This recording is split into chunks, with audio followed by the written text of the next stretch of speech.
di tengah-tengah kita, lebih utama dari segala sesuatu.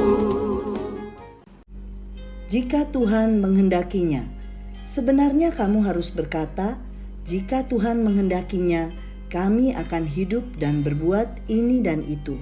Yakobus 4 ayat 15. Sahabat Iktus yang dikasihi Tuhan, ketika membuat rencana dan tujuan untuk masa depan, orang percaya harus selalu mempertimbangkan Tuhan dan kehendak-Nya, karena efektivitas hidup kita sepenuhnya bergantung kepada Tuhan. Prinsip hidup yang harus kita anut ialah jika Tuhan menghendakinya.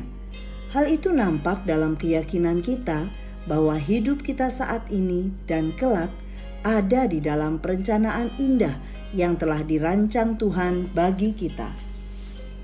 Pada masa Yakobus, kalimat bila Tuhan berkehendak, bahasa Latinnya Deo volente, mudah ditemukan dalam banyak tulisan kuno. Formula ini dianggap mengikat oleh beberapa rabi sebelum melakukan apapun juga. Yakobus bukan ingin menekankan pengucapan kata ini sebagai sebuah mantra sebelum melakukan segala sesuatu, tetapi ia hendak mengajarkan jangan membuat perencanaan apapun tanpa izin dari Allah. Hal ini diuraikan demikian. 1. Hidup dengan perencanaan. Ayat 13. Para pedagang dalam dunia Yunani, Romawi sudah sering melakukan perjalanan dagang mereka, sehingga mereka dengan mudah merencanakan waktu berdagang, yaitu hari ini, besok, setahun. Juga tentang pilihan kegiatan, berangkat ke kota Anu, tinggal setahun, dan berdagang. Bahkan merasa mampu menentukan keuntungan yang akan dihasilkan ketika mereka berdagang. Oitines pada awal ayat ini memiliki arti kualitatif. Orang seperti kamu, yang artinya Yakobus sedang menanyakan, bagaimana mungkin makhluk seperti kamu beranggapan mampu untuk mendikte jalannya masa depan? Pedagang yang dituju oleh Yakobus telah melupakan nasihat Salomo. Janganlah memuji diri karena esok hari, karena engkau tidak tahu apa yang akan terjadi hari itu. Amsal 27 ayat 1. 2. Perencanaan yang dikehendaki Tuhan. Ayat 14 dan 15. Hidupmu itu sama seperti uap yang sebentar saja kelihatan lalu lenyap. Para pedagang tadi berbicara mengenai masa depan dengan kepastian absolut, padahal mereka tidak memiliki kendali atasnya. Kerapuhan dan ketidakpastian hidup manusia menjadi poin utama dari ayat ini. Kita harus ingat bahwa waktu kita tidak berada di tangan kita sendiri, tetapi bergantung pada Allah. Kita hidup selama Allah menentukannya. Kehendak Allah pasti sempurna. Roma 12 ayat 2. Pernyataan jika Tuhan berkehendak meninggalkan jawaban kepada Allah yang menjawab. Pernyataan ini menunjukkan kehendak orang percaya untuk menerima apapun yang dikehendaki Allah. Perkataan ini juga sebagai pengingat akan kedaulatan Allah, bahwa dialah yang berkuasa mengatur segala sesuatu. Bahkan ada kalanya ia menghancurkan segala keinginan dan mimpi kita agar kita mengerti kehendaknya yang indah dan ajaib. 3. Perencanaan yang tidak dikehendaki Tuhan. Ayat 16 dan 17. Para pedagang membuat perencanaan di dalam congkak mereka. Istilah congkak sering kali dikontraskan dengan berbegah dalam Tuhan karena muncul dalam daftar kejahatan. Amsal 21 ayat 24. Kecongkakan atau kebanggaan duniawi ini tidak dikehendaki Tuhan. Semua kemegahan yang demikian adalah jahat. Demikianlah kesimpulan Yakobus. Yakobus secara eksplisit menyambungkan ayat ini dengan konteksnya melalui kata jadi, ayat 17. Ia tidak lagi berbicara langsung kepada pedagang-pedagang, tetapi kepada setiap orang yang membaca suratnya. Bagi Yakobus, perencanaan selalu membawa makna tanggung jawab moral.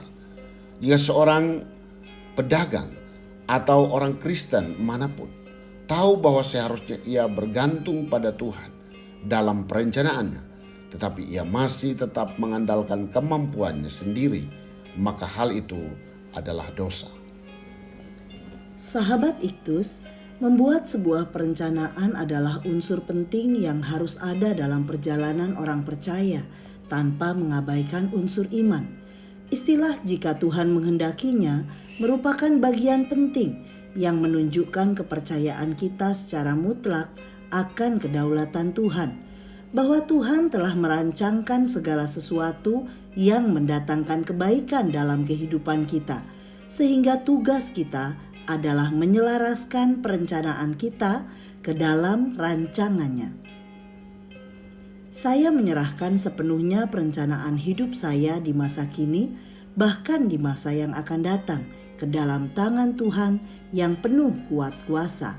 Saya tidak lagi mau mencoba untuk mengandalkan kemampuan saya sendiri, karena pasti saya menemui kegagalan. Kecongkakan saya ditandai dengan keengganan saya untuk mempercayai bahwa rencana Tuhan jauh lebih indah dari segala keinginan saya. Sahabat Iktus yang dikasihi Tuhan, bagaimana perencanaan saya terhadap kehidupan saya? Apakah makna kalimat "jika Tuhan menghendaki" bagi saya? Dalam hal apa saya masih sering berlaku congkak dengan mengandalkan kemampuan saya sendiri tanpa meminta penyertaan Tuhan? Tuhan Yesus, Engkau yang berdaulat di bumi dan di sorga, semua ada dalam kendali dan rancangan-Mu. Saya bersyukur karena saya belajar untuk menempatkan kehendak Tuhan lebih tinggi dari segala keinginan saya. Terima kasih karena ada kalanya di mana Tuhan menghancurkan segala mimpi saya agar saya dapat melihat rencana indah-Mu dalam hidup saya. Ya Tuhan, saya mohon ampun untuk sikap congkak, yaitu kesombongan yang sering kali muncul ketika saya merencanakan segala sesuatu. Ajarlah saya tunduk pada kehendak-Mu. Amin. Rencana-Mu Tuhan jauh lebih indah dari segala mimpiku. Kristus ada di tengah-tengah kita, lebih utama dari segala sesuatu. Kristuslah yang harus ku beritakan hingga datang-Mu Kristus.